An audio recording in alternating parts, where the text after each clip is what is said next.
Just making another video again about the illegal dump site up in the Cherwell Valley. Now the name of the actual fields is called Collett's Meadows, because being the anal retentive I am, I actually tried to find it when on the land register. Managed to get hold of the last person attached to the land register.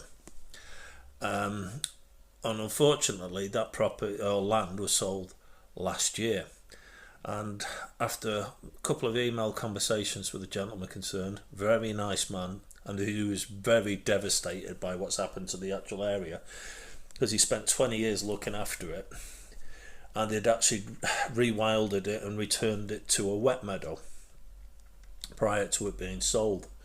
Now apparently it's changed hands several times, but the land registry hasn't been updated, and it looks like the last purchaser in March is the one responsible for turning it into a dump site.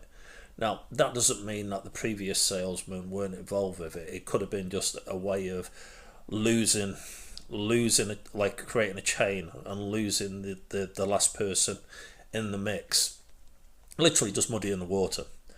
So, and also this claim that it's a big shot, the local councillors never knew it was going on and it suddenly just appeared overnight. Bollocks. It'd been going on for 5 to 6 weeks. The authorities were aware that they were working in there doing things like that. For whatever reason, they didn't put a stop to it. They allowed it to continue.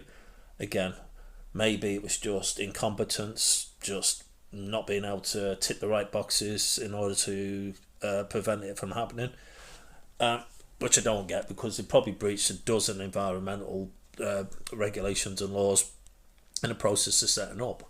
So it wasn't an overnight affair. They were there for several weeks setting it up and doing it.